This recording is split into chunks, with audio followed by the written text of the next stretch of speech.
Hey there, YouTube community. It's Hannah. Hi. I have a really great comment from a viewer that is so interesting that I wanted to just read it and then respond in a video format because I think a lot of rubber meets the road here. So this was a comment on my earlier video called "The Hoe Math Guy Was Right About Women." And if you haven't heard of the Hoe Math channel, I think I found him first on YouTube, but then he's over on X, but his YouTube is great. So he's got absolutely fantastic comment and commentary, and I would unconditionally recommend him.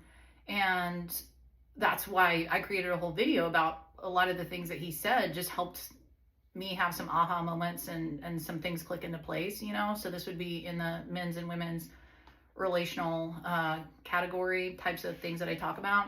So I'm just going to read this comment, and I don't think the guy would mind, because he posted it on the internet. So here we go. He says, there are a few guys like Hoe Math and Coach Corey Wayne, I'm not familiar with that guy, who give out decent advice with regards to men and our approach with women. I've used some of what Corey has said, and it's helped me get multiple partners.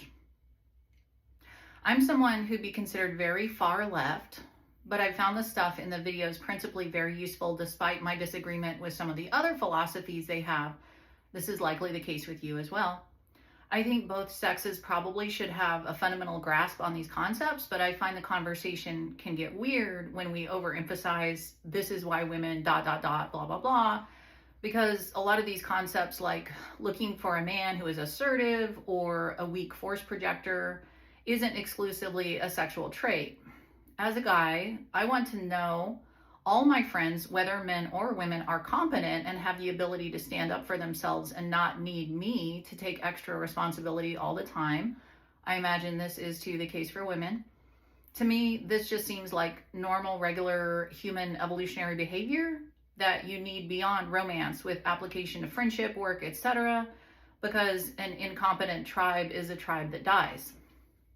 So when I see content like Hoe Math, my chief problem with him and others is the framing of women as so different when most of the qualities that make I think there's a word missing here, he was probably like thumb warrior, that make someone attractive as a friend/person apply to you as a potential romantic partner. Obviously there are nuances, and I'm not a woman, so I can't speak with absolute authority, but I feel like sometimes these conversations lead men, my younger self included, he says, into thinking women are more different than they actually are. I think there's a word missing there, but I'm supplying it, and have to be approached in a certain way despite most attractive behavior you can display is attractive to everyone. Cool video, and I like the term force projector. So that's an amazing comment, and it's so amazing that, I wanted to just like sit with my thoughts on this in this format, and I will say that the term force projector in this application is mine. Hoe Math didn't use that, but I'm kind of a big Bitcoin person, and I think that the term force projection is just such a great catch-all for like all kinds of different like manifestations, so I applied the term force projector to my discussion of Hoe Math, talking about us having dropped out that kind of whole dimension out of the equation when asking this old chestnut question we've all been roasting, like, why do women say they want nice guys, prefer assholes? That's what that whole video is about, So anyway, fantastic comment. Thank you so much. So I have to self-disclose that I have feminism fatigue, and I have empowerment, like I have like women's empowerment fatigue, and I have girl boss fatigue. I do. And I have no agenda with this channel.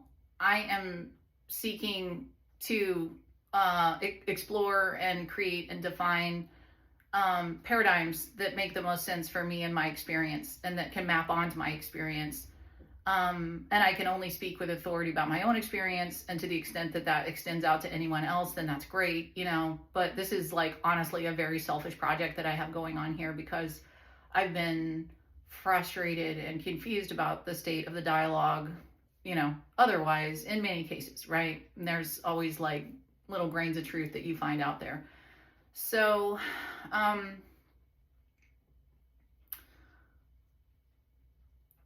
I also, kind of by default, I would say that I considered myself left leaning for most of my life. Largely as a function of I've been vegetarian all my life, and it's a declaration that I made to my parents. I wasn't even raised that way, but like per se, but like I declared this to my parents when I was like 5 or 6, when I found out that meat came from animals, and they were like, okay, go on with your bad self, and then I had to figure that out. But it's been like a lifelong, thing for me. And literally just as like a default, I guess, like political side, it seemed like I had more in common with the left there. So I just kind of felt like I was over there, and just to be clear, I didn't consider myself political at all. And I wasn't, and I didn't track on things, and I didn't care about it. I just didn't care about it, and it wasn't until the events of like the last like 5-6 years, like time frame, that I started to apparently become, I still wouldn't consider myself political, but like whether you're interested in politics or not, like politics are interested in you. So then we all, find ourselves on some part of the spectrum, right? Also, I largely characterize the right as the religious right, and I honestly, there's like terrifying things on either extreme of the political spectrum that I'm like, this is a cult. I don't want you fuckers in charge. This is a cult. I don't want you fuckers in charge, So it's just like, but yeah, I ran in like, so in turn, like I was born in 76, I'm 49. This is 2025. Okay. So in terms of, the sort of like target audience or like target market for feminism, I would be front and center on that, right? So I've been kind of like steeped in these kinds of ideologies, like specifically feminist ideologies, most of my life, certainly in education. I went to college, all that, and it always hit me a little wrong. I never hit subscribe on that, I've talked about that in other videos. Like it just never quite sat right with me.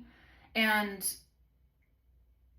I'm a little bit of a contrarian. So in a sense, it was almost like the fact that everyone expected me just simply by being female to like opt into feminism. I was like, well, no, I don't like, I don't like that, but then there were other, it's not worth going into in this video, but there were other certain sorts of like, I don't know, just like almost like feminist cultural things that like, they just kept rubbing me the wrong way. And it wasn't giving me an adequate map of what was my experience, but it does sound so reasonable. And one of the most, okay, I've talked about this before, but like one of the most absolutely reasonable things that feminism has to say is that women's traditional labor has been demonetized, whereas men's has not. Okay, that's a reasonable thing to say.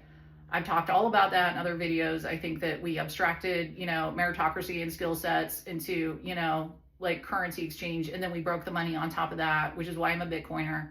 And so then you get all kinds of like hysterical things happening. So that's that, Another super reasonable thing that feminists have to say is that essentially, yeah, like we aren't that different, we aren't that different. That's what this video is going to be about. That's what his comment is about. Like this question, right? Like, are we that fucking different that we need to, what do we need to do? And how much of that conversation is about something that's empowering or disempowering. So then we get into the political sphere versus just like lived experience, So, I think in analogies, apparently, like this is a really common thing for me. And so kind of like the first thing that this comment made me think is, like the sort of epiphany, like aha moment that I had when I, like I'm old enough that the concepts like introvert and extrovert weren't really around for like most of my life growing up. And there was always something different going on with me. There was always something like off versus the sort of like normal expectation and the normal like incentive landscape. And I couldn't figure it out, you know?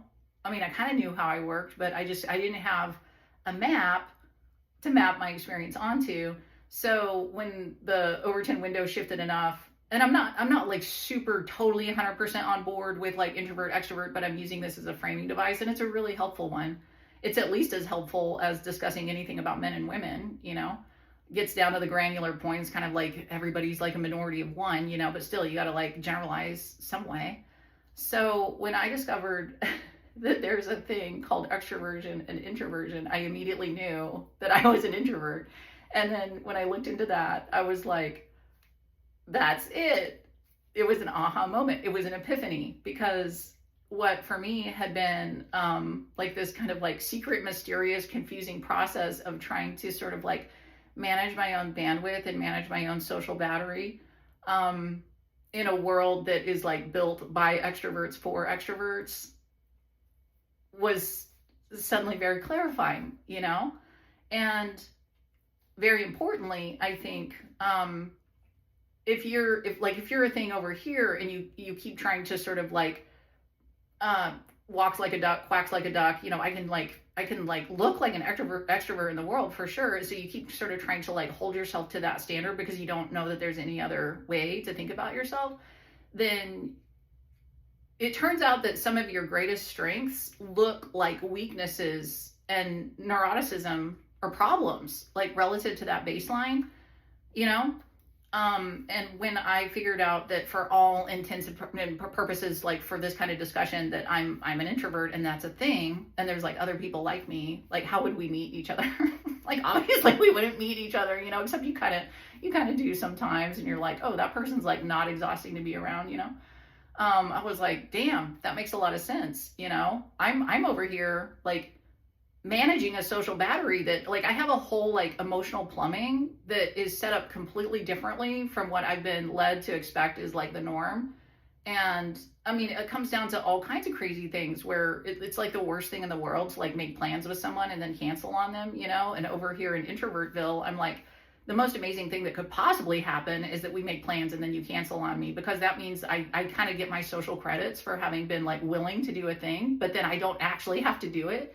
Because when I agreed to do that, I was like possibly, you know, chemically influenced to think that I had like more social battery to give. And like now the time has come nigh and like I don't actually want to do that. And so when I make plans and people cancel on me, I'm like, winning, like that's amazing, you know. And in extrovert world, like that's a very bad thing to do. It's a very bad thing to do, you know. So just like little things like that, it just, you know, we can very much like look the same on the surface, and many people confuse introversion with shyness, and it's really not that. It's not that at all, you know. So, you know, that's an example of sort of being, you know, told ambiently, you know, or having absorbed in all kinds of different ways that I guess I'm just this because this is what it is, and then constantly feeling like my own way that I naturally am is some kind of like shortcoming, you know.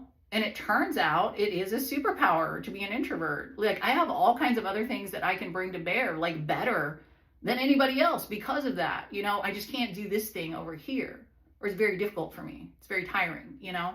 So I would use that as kind of an analogy. I would I pretty much as a function of essentially like taking on, for the most part, the sort of like leftist type position, which did not become so polarized and so crazy and so radical, you know, until more here recently. But like as a function of pretty much taking that on, I also took on that I'm probably just like a member of the tribe that's functional and competent, and I'm like a pussy having individual, like I'm a woman, but it doesn't make me that much different from men. Like we have more in common. I think I've argued this in many arguments or something, like it's hard to remember, but like that we, you know, depends on how far you zoom the camera out. Do we have more in common than we not, or do we not have more in common than we do, you know? But the fact is, just cutting to the chase here, that you know how food tastes okay when you're not that hungry, but it tastes really freaking good when you're super hungry? Like content like what Homath has to offer, where he's like, I mean, it's hard to summarize what the guy, but he's basically saying like women are like set up with an entirely different incentive landscape than men are. And to the extent that we're not, you know, like at all acknowledging that, then all of us are kind of confused and miserable. And we're all interacting with each other as if we're like very, very similar, and we're just not, you know? So just the same way that food tastes a lot better when you're hungry, like when I started getting myself over into spaces where I was encountering content like this, I was just like, Jesus Christ, like, thank you so much. There's so many experiences that I've had that were not mapping onto the map that I was given, but they were like very, very visceral, very, very like primordially true for me, and like steered the events of my life powerfully. And you know, if you can just like go with your instincts and like do what feels right or wrong, it almost doesn't matter what your politics are or like what your like conceptions about masculinity or femininity are, you know, just vibe it out and just like do what feels right. Like, one thing that I've learned is that we mostly understand things in hindsight, but it's like frustrating, you know, it's frustrating to have like large like relationship changing types of experiences that you're not able to properly articulate. Because one thing that we emphasize over and over again in relationships, especially romantic man-woman relationships, is the importance of communication. And so many of the things that I've experienced as frustrating in relationships have been unarticulatable to the other person, because they're unarticulatable to me, myself, because I haven't been given a freaking conceptual vocabulary by anyone, anywhere, to help me articulate these experiences, you know? So, an example would be that, I was married. I got married in, God, I should remember this. Sorry. Seems like a million years ago. 2007, 2008. Okay. Something like that. And it seemed, I would say the entire, like neither of us was religious, you know, we're totally both like intelligent, like functional, like working class people. He was pretty popular in his own way. I was pretty popular, successful in my own way, you know, whatever.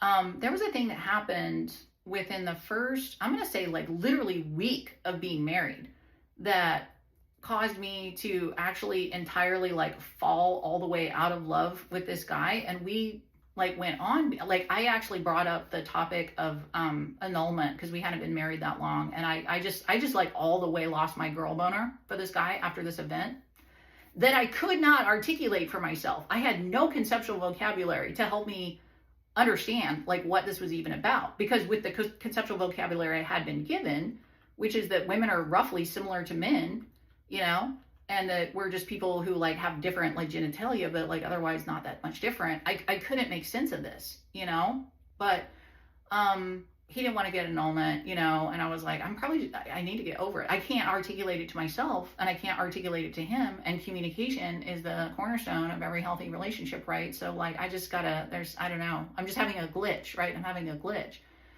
I never got over it. So basically the thing that happened is that like within literally the first week of being married, we had also bought a business together involving his money, my money.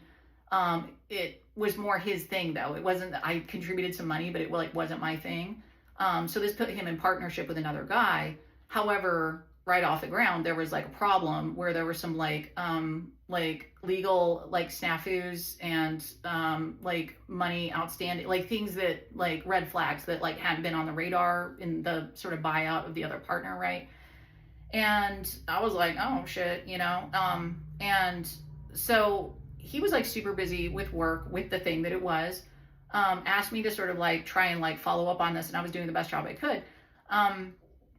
It turns out, we didn't know this, but the company, as it were, like had like an attorney on retainer. So really appropriately what we should have done is just taken this whole situation and just handed it off to the attorney on retainer, who would have like done whatever needed to be done, you know. But we didn't know that. Nobody told us that. So we were like, oh, fuck, okay. But anyway, basically, like, I came home from class. I was in grad school at this time.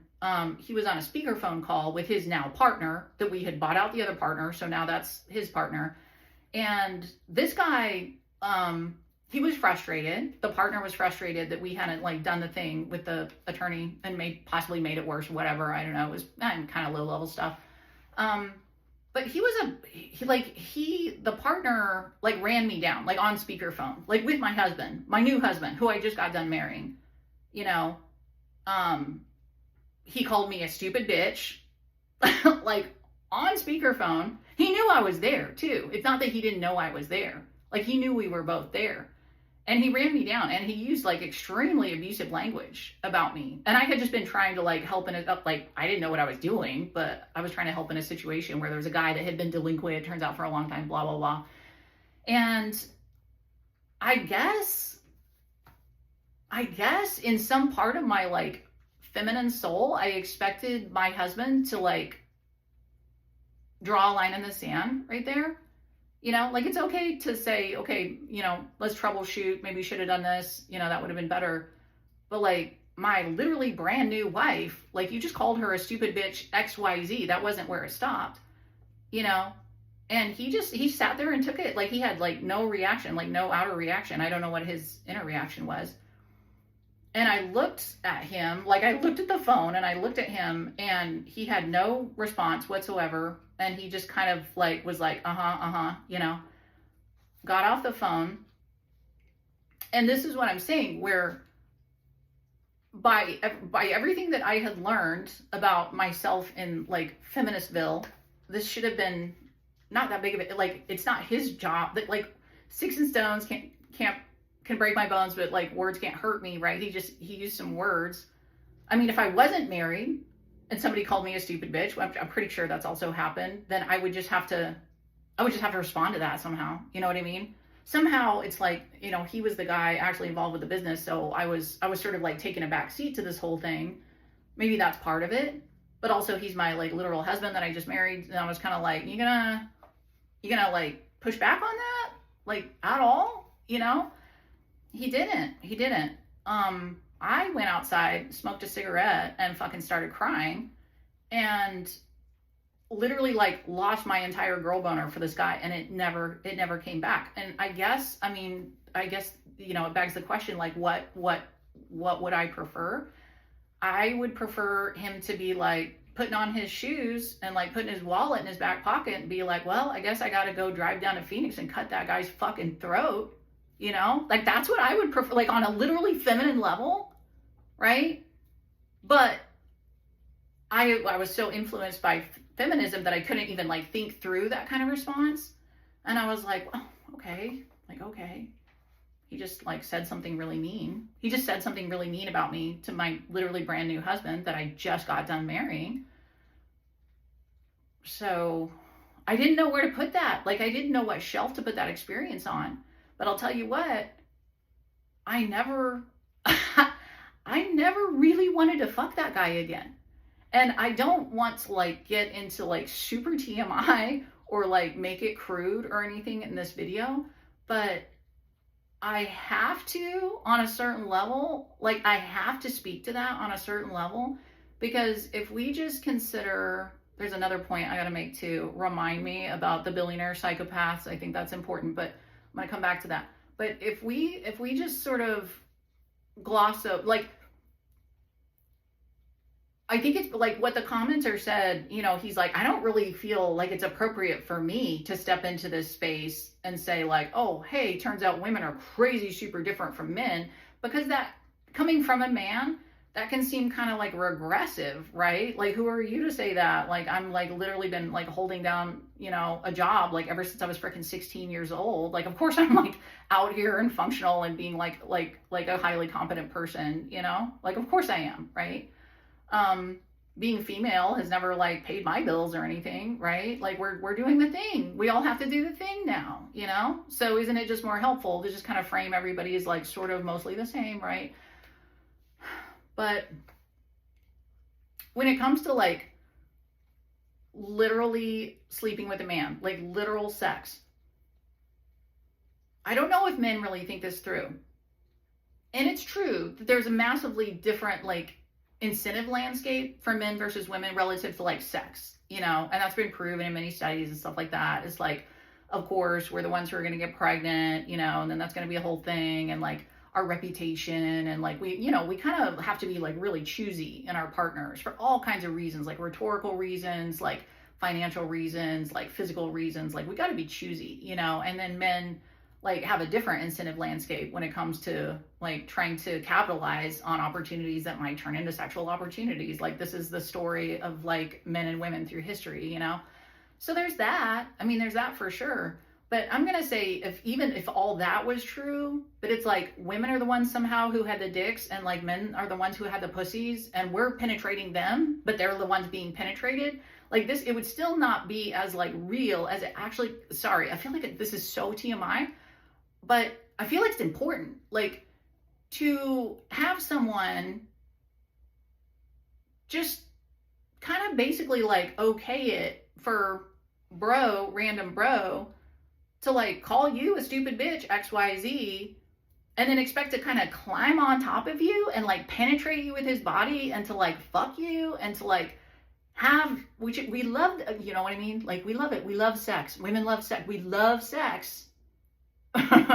When it's the whole right situation, okay? But like, why do you deserve that when you can't stand up for me? You know, this isn't even like a life or death situation. It's not like somebody was coming at us with like a knife or a sword or something. It was just like, you just had to like push back and be like, hey, don't talk about my fucking wife that way, you know? But he didn't. And for me, it truly, I'm being so honest right now, it truly felt to me like, I don't understand how you have the right to climb on top of me and like have sex with me, which is formerly, I wouldn't have married the guy if we didn't have great, I was like, I'm into that. Obviously I love that. But like, no, it felt like, and it's weird because like I said, if he hadn't been there and somebody ran me down and used a bunch of language with me, then I would simply have to deal with that. You know what I mean? And I would deal with it. And it's also happened. And I have dealt with it. It's not that I can't deal with it. It's that I don't think a man deserves to have sex with me if he isn't going to stand up in front of me and be the force projector that's going to deal with that. There's something, right? There's something there. We're not just all equal people that just happen to have different genitalia. So, okay. Another thing that I wanted to say, and I reminded myself, is that first of all, I don't blame the feminists because it turns out the whole project of feminism was like funded and bankrolled and like advanced and amplified, you know, and everything by the Rockefeller Foundation as a means of like doubling the tax base so that then they could get all the kids into like, you know, the public school indoctrination, everything. And that has been going brilliantly so that every single generation is more domesticated than the last generation, you know. So that's like, no matter how mad I might get about feminism or anyone, you know, like I said, I have feminism fatigue, absolutely, which is not to take away from the very good points that they have. It was kind of unavoidable, you know, because it was just so highly funded, right? And it just seemed so reasonable. But one of the other kinds of like worldview type assumptions that feminism makes is that men have been very controlling of women and like detrimental to women's well-being and like controlling women's like access to opportunities and resources and stuff like that. And I think to an extent that's true. And that makes it, you know, to the extent that you believe that, then it makes it very natural to be like, it's time for the pendulum to swing the other way, you know? And like, if we want the pendulum to swing the other way, then we're only going to be hampered by any amplification of like super, actually totally, I think, very real differences in our incentive landscape and in our plumbing, you know, our emotional plumbing. So if you want to make an empowerment move and swing the pendulum the other way because it's been swung too far this way, then we need to just kind of gloss over those differences, you know. And it's certainly like the commenter said, he's like, I can't know personally, so it's not for me to make that call, right? And that could seem kind of regressive if I even tried to. However, I plugged into Homath and Coach Wayne, whatever, and it's like actually helped me get some girlfriends, you know? So it's like, okay, there's something there. But I just want to also emphasize, and this is something that thankfully Jordan Peterson, you know, listening to him and following him like years ago, like first brought to my attention. It's like we're sort of encouraged to think about it as if it's been like men versus women, you know, and men like totally controlling women, sort of, okay. But I think more properly, or like a larger, better framing device for human history is that it's been like a small group of psychopaths controlling all of us and limiting the access to resources for all of us for just so freaking long. And of course it benefits them to pit us against each other. And who are the, you know, who's the small group of psychopaths? Like, then we could go down the rabbit hole, like, about what that is. But I mean, whether you're on the left or the right, I feel like we can all surmise that it's possible that a small group of psychopaths has been like the fucking puppet masters, like pitting us against each other and controlling everything. So I think it's worth considering. I think it's worth considering. And I have female friends that are fucking like man haters extraordinaire. Like, believe me, you know? And they wouldn't call themselves that. They would call themselves realists, you know? They're like, well, it just is that way. Okay. You know, we're all in our own little private reality, right? And I'm just, like I said, I have no agenda, and I am trying to map my experience onto something that makes sense. But like, I think that by and large, men have acted to advance the project of civilization and to protect women and children. And those two prerequisites or priorities for men they go hand in hand. You're not going to advance the project of civilization if you can't protect women and children. And you can't protect women and children if you don't advance the project of civilization. So I think there's a lot of feministy type of like rage and anger, and like that's why the pendulum needs to go swing so back far the other way and everything, that is like a little bit misplaced or a little bit like out of context, because it's like, okay, were the men just functioning in some kind of freaking Garden of Eden situation where like everything was available to them and they were like, oh, like let's crunch on women specifically? I don't know. I wasn't there. But it seems to me, and the men in my life, and maybe I'm just, you know, maybe like part of why I can't get on board with feminism is because I've had such good men in my life. The first of those being my dad and brother. I just can't get on board with something that doesn't like acknowledge that or account for that. You know what I mean? So it's like, I feel like all of us have been put in a pretty like squeezy type pressure cooker situation, right? From something that's like above like the level of what we're sort of encouraged to like think about and get mad about, you know? So there's that. So again, like whether any of my sort of like thought exploration here is politically empowering or disempowering for women, I'm just trying to. I encountered Homath's content, and I had gotten myself like into the zip code before that. You know, it wouldn't have been on my algorithm, right? But what I feel like feminism has handed me is a map of my terrain that doesn't match what I'm experiencing. So I'm like seeing and experiencing hills and valleys, and I'm walking uphill or I'm walking downhill, and I've been given a map that shows that it's level, and I'm like, it's not level. And just like I said about being an introvert, but I didn't know that, and there was no framing for that, and it was like it was such a relief when I found out that that's a thing, and that like some of what had been considered, or I would consider my weird weaknesses, I guess, are actually like strengths if I just kind of like understand how I work and like leverage it the right way. I think that that's the same thing for women. So I don't, I'm personally like all the way out of the ball game of asking to be considered as if I'm like, roughly speaking, the same as men. I work around all men. I work in aviation fueling, and I work with helicopter crews, and I'm a fueler. And so like literally all men I work with, and I do just fine with that, and I really enjoy it. I feel like I have to make kind of like really fundamental like accommodations to like step into the sort of like vibe and like energy that I need to have there for that to work for everybody. They're interpreting me as a woman, you know, regardless of whether or not they're supposed to, or where we're at politically, or like where we're at in like women's empowerment. Like they're interpreting me as a woman and I'm interpreting them as men. Like you can't get under that. It's just a fact, you know? And I just want a conceptual vocabulary that can map onto my experience, that can help demystify the experiences that I've had in my life.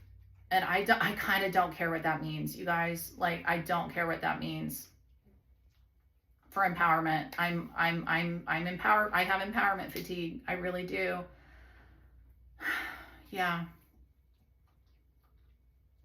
So anyway, I feel like more thoughts within me that I could certainly unpack, but I think that's probably enough. I just wanted to like honor, you know, such a great comment with, I felt like I could certainly get back to it, but it was just like, there was so many thoughts proliferating for me, that I wanted to just kind of like turn on the camera and see what happens as usual. You know what I mean? So anyway, guy who left that comment, I'll definitely like let you know that, this is a thing, but, I appreciate that a lot. And, for everyone who's made it to this point, you know, thanks for following my channel. Bye.